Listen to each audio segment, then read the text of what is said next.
Hello students, HLB digital classes में आपका स्वागत है। मैं आप लोगों के लिए यूपी बोर्ड की परीक्षा में वस्तुनिष्ठ प्रश्नों को 100% सही करने के लिए कक्षा 12 विषय हिंदी का थर्ड पार्ट लेकर के आए हैं, जो आपके सामने है। आइए हम उनको क्रम वाइज देख रहे हैं। पहला प्रश्न हमारा दिया है, कल्पलता के लेखक हैं। पहला ऑप्शन दिया है हजारी प्रसाद द्विवेदी, दूसरा ऑप्शन है वासुदेव शरण अग्रवाल, तीसरा है प्रोफेसर जी सुंदर रेड्डी और चौथा है प्रेमचंद।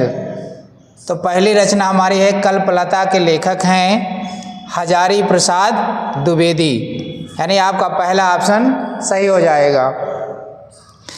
उसके बाद प्रश्न के क्रम को आगे बढ़ाते हुए प्रश्न नंबर 2 पर पहुंचते हैं। दूसरा हमारा है प्रश्न है, हरिशंकर परसाई की जैसे उनके दिन फिरे किस विधा की रचना है।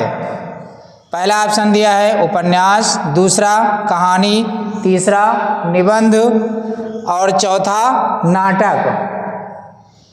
तो 4 ऑप्शन में से हरिशंकर परसाई की जैसे उनके दिन फिरे रचना कहानी है, जो कि आपका दूसरा ऑप्शन सही हो जाएगा। प्रश्न के क्रम को आगे बढ़ाते हुए प्रश्न नंबर 3 पहुंचते हैं। तीसरा हमारा प्रश्न है, आनंद कादंबनी पत्रिका के संपादक थे। इसके सेकंड पार्ट में हम लेकर के आए थे कि बद्री नारायण चौधरी प्रेमगम की पत्रिका कौन सी है। प्रश्न को उलट कर में रख दिया गया है कि आनंद कादंबनी पत्रिका के संपादक थे। पहला ऑप्शन दिया है प्रताप नारायण मिश्र, दूसरा ऑप्शन है राधाचरण गोस्वामी, तीसरा ऑप्शन है बाल मुकुंद गुप्त और चौथा ऑप्शन है बद्री नारायण चौधरी प्रेमगम। तो आनंद कादंबनी पत्रिका के संपादक हैं आपका चौथा ऑप्शन सही हो जाएगा, बद्री नारायण चौधरी प्रेमघन, जिनका उपनाम प्रेमघन है। आइए प्रश्न के क्रम को आगे बढ़ाते हुए प्रश्न नंबर 4 पर पहुंचते हैं। चौथा क्वेश्चन आपका है, मेरी असफलताएं किस विधा की रचना है। आपके 4 ऑप्शन हैं। नंबर 1 आत्मकथा, नंबर 2 डायरी, नंबर 3 जीवनी और नंबर 4 संस्मरण। तो मेरी असफलताएं विधा की रचना है आत्मकथा, जो कि आपका पहला क्वेश्चन सही हो जाएगा। प्रश्नों के क्रम को आगे बढ़ाते हुए प्रश्न नंबर 5 पर पहुंचते हैं। 5 आपका दिया है, द्विवेदी युग के लेखक हैं। ऑप्शन पहला है सदल मिश्र, दूसरा ऑप्शन सरदार पूर्ण सिंह, तीसरा ऑप्शन मोहन राकेश, चौथा है हजारी प्रसाद द्विवेदी। तो द्विवेदी युग के लेखक हैं सरदार पूर्ण सिंह, जो कि आपका दूसरा ऑप्शन सही हो जाएगा। प्रश्नों के क्रम को आगे बढ़ाते हुए प्रश्न नंबर 6 पर पहुंचते हैं। विनय पत्रिका किस काल की रचना है। नंबर 1 आदिकाल, नंबर 2 रीतिकाल, नंबर 3 भक्तिकाल और नंबर 4 आधुनिक काल। तो विनय पत्रिका भक्ति काल की रचना है। अब हम देखते हैं किस कौन सा ऑप्शन है। ऑप्शन नंबर 3 आपका सही हो जाएगा, यानी विनय पत्रिका भक्ति काल की रचना है। प्रश्नों के क्रम को आगे बढ़ाते हुए प्रश्न नंबर 7 पर पहुंचते हैं। 7वां है, 100 अजान एक सुजान के लेखक हैं। 100 अजान एक सुजान के लेखक हैं। पहला ऑप्शन है भारतेंदु हरिश्चंद्र, दूसरा ऑप्शन प्रताप नारायण मिश्र, तीसरा ऑप्शन श्याम सुंदर दास और चौथा ऑप्शन है बालकृष्ण भट्ट। तो 100 अजान एक सुजान के लेखक है बालकृष्ण भट्ट, जो कि आपका चौथा ऑप्शन सही हो जाएगा। प्रश्नों के क्रम को आगे बढ़ाते हुए प्रश्न नंबर 8 पर पहुंचते हैं। 8वां प्रश्न हमारा है, अष्टछाप के कवि नहीं हैं। यानी ऑप्शन में 4 ऑप्शन दिए गए हैं, 3 ऑप्शन आपके अष्टछाप के कवि हैं और एक नहीं है। प्रश्न हमारा कह रहा है कि अष्टछाप के कवि नहीं है। पहला कौन है? परमानंद दास, दूसरा गोविंद स्वामी, तीसरा ईश्वर दास और चौथा नंददास। तो अष्टछाप के कवि नहीं है, ऑप्शन नंबर आपका 3 सही हो जाएगा। ईश्वर दास अष्टछाप के कवि नहीं है। प्रश्नों के क्रम को आगे बढ़ाते हुए प्रश्न नंबर 9 पर पहुंचते हैं। 9वां हमारा प्रश्न है, निम्नलिखित में से हरिऔध की रचना नहीं है। ऑप्शन दिया गया है, पहला चुभते चौपदे, दूसरा वैदेही वनवास, तीसरा रस कलश और चौथा अनघ। तो हरिऔध की 3 रचना है और एक नहीं है। प्रश्न कह रहा है कि हरिऔध की रचना नहीं है। आपका चौथा ऑप्शन सही हो जाएगा, अनघ रचना हरिऔध जी की नहीं है। प्रश्नों के क्रम को आगे बढ़ाते हुए प्रश्न नंबर 10 पर पहुंचते हैं। 10वां प्रश्न है, निम्नलिखित में एक चंपू काव्य है। ऑप्शन 4 दिए हैं। पहला ऑप्शन है पंचवटी, दूसरा ऑप्शन द्वापर, तीसरा ऑप्शन यशोधरा, चौथा ऑप्शन सिद्धराज। तो इन 4 ऑप्शनों में से एक चंपू काव्य रचना है जिसका नाम है यशोधरा, जो कि आपका तीसरा ऑप्शन सही हो जाएगा।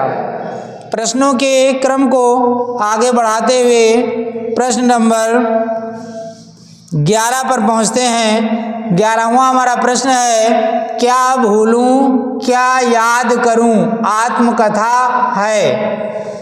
ऑप्शन पहला सुमित्रा नंदन पंत, दूसरा ऑप्शन है डॉक्टर राजेंद्र प्रसाद की, तीसरा ऑप्शन है हरिवंश राय बच्चन की और चौथा है अज्ञेय की। तो क्या भूलूं क्या याद करूं आत्मकथा विधा है, किनकी लिखी हुई है? ये है आपका तीसरा ऑप्शन है हरिवंश राय बच्चन की। सही हो जाएगा आपका तीसरा ऑप्शन।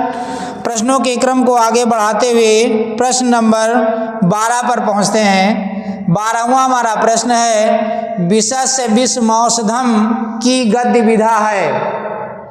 पहला कहानी, दूसरा उपन्यास, तीसरा ऑप्शन नाटक, चौथा ऑप्शन निबंध।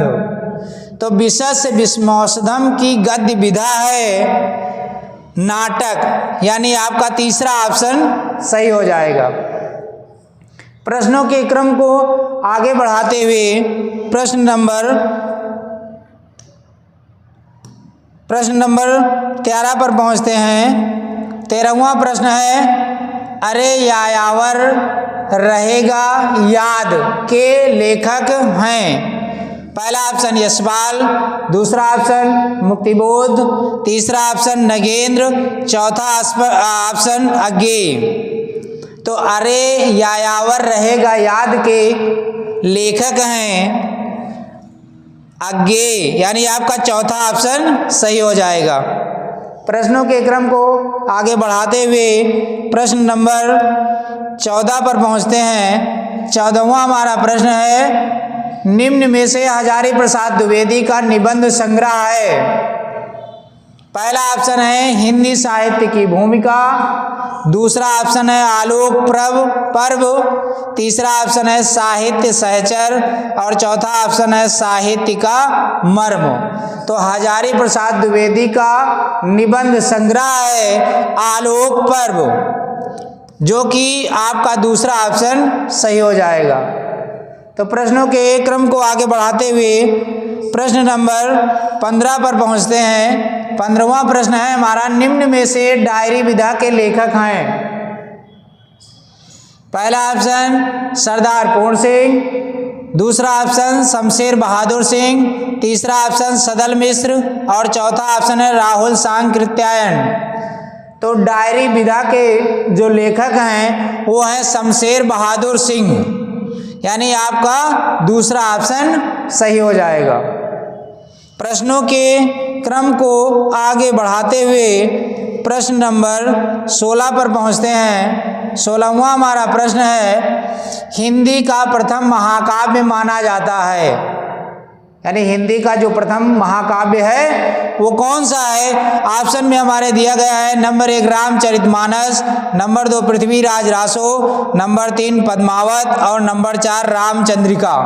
तो हिंदी का जो प्रथम महाकाव्य है वो है पृथ्वीराज रासो, जो कि आपका दूसरा ऑप्शन सही हो जाएगा। प्रश्नों के क्रम को आगे बढ़ाते हुए प्रश्न नंबर 17 पर पहुंचते हैं। 17वां हमारा प्रश्न है छायावाद की विशेषता है। नंबर 1 पहला ऑप्शन है इतिवृत्तात्मकता, दूसरा ऑप्शन है सौंदर्य और प्रेम, तीसरा ऑप्शन है श्रृंगारिक भावना, चौथा ऑप्शन है उपदेशात्मक वृत्ति। सॉरी, यहाँ पर पा होना चाहिए, उपदेशात्मक, यहाँ पर पा जुड़ जाएगा, उपदेशात्मक वृत्ति। तो आइए इनमें से छायावाद की जो विशेषता है वो है सौंदर्य और प्रेम, यानी आपका द्वितीय ऑप्शन सही हो जाएगा। प्रश्नों के क्रम को आगे बढ़ाते हुए प्रश्न नंबर 18 पर पहुंचते हैं। 18वां हमारा प्रश्न है रामधारी सिंह दिनकर की रचना है। 4 ऑप्शन दिए गए हैं। पहला ऑप्शन पृथ्वीपुत्र, दूसरा ऑप्शन परशुराम की प्रतीक्षा, तीसरा ऑप्शन है ऐसा कोई घर आपने देखा है, चौथा है स्वर्ण किरण। तो इन चारों ऑप्शनों में से दिनकर की जो रचना है वो है परशुराम की प्रतीक्षा, यानी आपका द्वितीय ऑप्शन सही हो जाएगा। प्रश्नों के क्रम को आगे बढ़ाते हुए प्रश्न नंबर 19 पर पहुंचते हैं। 19वां प्रश्न हमारा है कि कामायनी महाकाव्य के अंतिम सर्ग का नाम है। पहला ऑप्शन दिया गया है चिंता, द्वितीय ऑप्शन ईड़ा, तृतीय ऑप्शन श्रद्धा और चौथा ऑप्शन आनंद।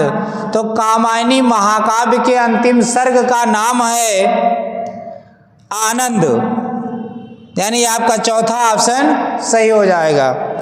प्रश्नों के क्रम को आगे बढ़ाते हुए प्रश्न नंबर 20 पर पहुंचते हैं। 20वां हमारा प्रश्न है कामायनी में सर्गों की संख्या है।